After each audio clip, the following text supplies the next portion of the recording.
Welcome back to Movie Recaps. Today I'm going to explain thriller crime movie called Girl in the Basement. The story starts with our protagonist Sarah and her father, Don, rushing Marie to the hospital because she has trouble breathing. Sarah starts panicking when Marie stops breathing. She urges Don to drive faster. When they reach the hospital, Don specifically instructs Sarah to stay quiet. In the hospital, the paramedics rush to help Marie. They give her oxygen and try to save her life, but all they get is a flat heart line on the monitor. The story goes back 20 years earlier to a seemingly idyllic family dinner scene. Sarah and her sister Amy are having dinner with their parents, Don and Irene. The mood on the table changes as Sarah's father shows his oppressive side, not allowing her to go to a party and showing his reign over the family. That night Sarah sneaks out with her boyfriend Chris. Her parents later discover her room empty and her father refers to her as a problem. At the party, Sarah has fun dancing with Chris, who later sings her a song he wrote especially for her. They express their love for each other and kiss. Sarah comes home in the morning. Don has been waiting for her all night. They fight and Sarah says that the moment she turns 18 she will leave the family for good. Sarah talks to her mother and sister about her plans to travel all around the country while working to support herself. Her dad overhears the conversation and goes to the basement where he reveals the existence of a secret room behind a bookshelf. 3 months later Sarah graduates. In a conversation Sarah has with her mom, it is revealed that her father has been spending more time in the basement, his man cave. When Irene leaves the house, Don tricks Sarah into the basement as she helps him carry a box there. He takes her into the secret room, telling her it is a bomb shelter made by the previous owner. He locks her in the room and she screams in panic, calling for help.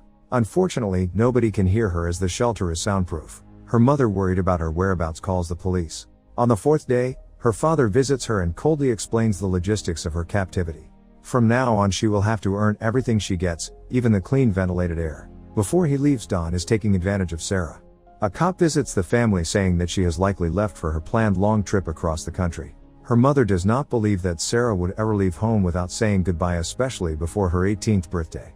Alone and afraid, Sarah reminisces about her nights spent with Chris as the days go by. Chris comes to the house. Don lies to him and tells him that after graduation Sarah ran away with her childhood neighbor Steve.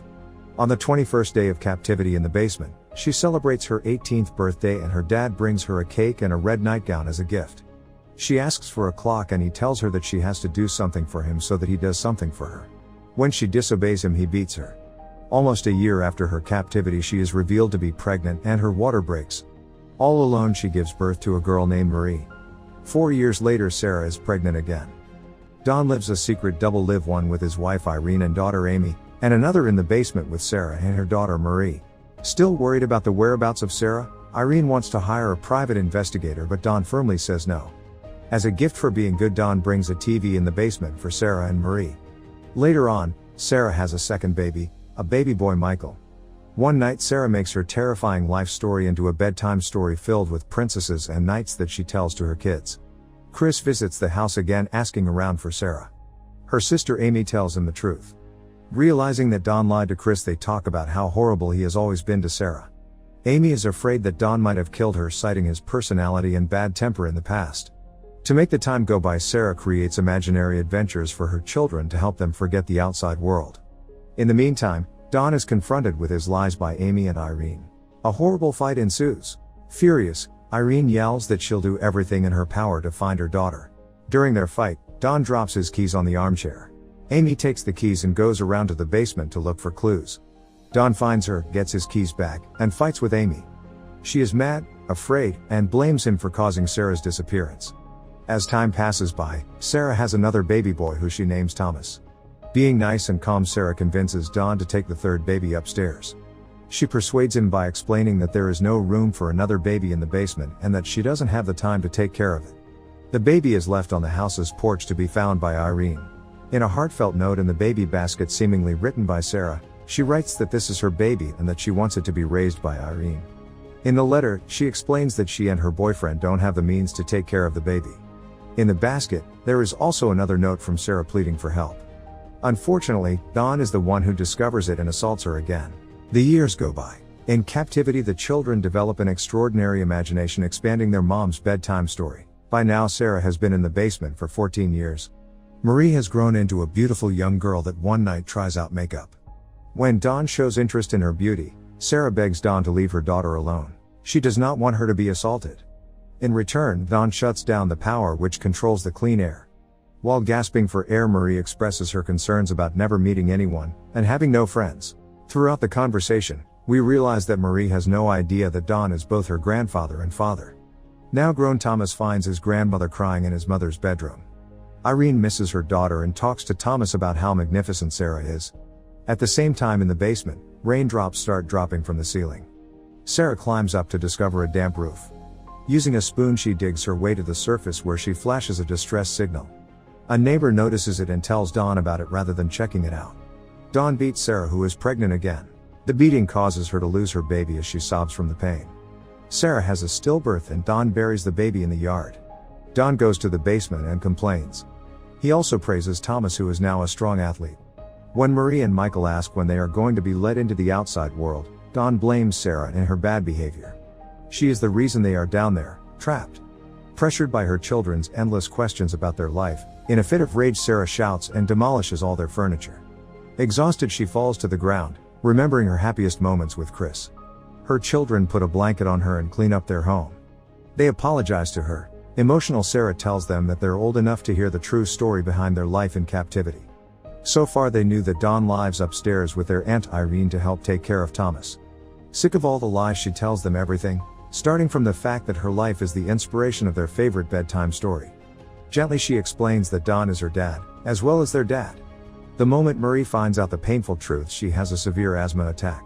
The children now feel that there is something wrong with them. Sarah reassures them, telling them that she loves them and that Don is the only one to be blamed. A year later, another incident occurs between Don and Michael after Don insults Sarah and her appearance. The food for the basement is being rationed as Don is having trouble at work. Soon he loses his job. Facing a foreclosure, Don tries to suffocate the family in the basement. He connects the car exhaust fumes with the air vent. He gets interrupted by Thomas in the garage, who unknowingly saves their lives. While Don and his family have a fun barbecue in the yard, Marie is sick, struggling to breathe. Don refuses to take Marie to the hospital. Sarah begs for his help. She promises not to say a word about anything. Don agrees. Michelle is left behind. 20 years of captivity have passed and we are now at the beginning of the film when Marie's is being rushed to the hospital. Sarah is extremely worried about Marie's life and feels truly relieved when the doctors save her life. When the nurse asks for more medical history, she is told that Marie is homeschooled and has only been treated with natural remedies. Sarah slowly scans the hospital seeking a way out, but she looks tired and lost. In an attempt to escape, Sarah spills water on the medical forms and separates from Don. Seconds before Don gets to her, Sarah reaches the nurse, confessing she needs help.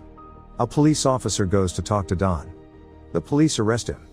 Sarah announces this to Marie. They are safe and free. The house is filled with police who free Michael as well. Irene and Thomas are devastated when they see Michael gasping for air as they take him out of the basement. Don sees everything from the back of the police vehicle.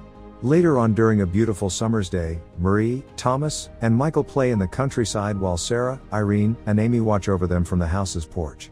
Marie notices someone coming from the driveway. It's Chris. He arrives on his motorcycle. Together with Sarah, they go for a walk. He feels sorry for not trying harder to find her, and for believing in her father's BS story. He gives her a gift, a pink motorcycle helmet he bought for her at the age of 18 when they were planning to embark on a journey. Finally happy, together they go on their long-awaited motorcycle ride. Make sure to subscribe and turn on notifications so you can watch more videos like this. Thanks for watching.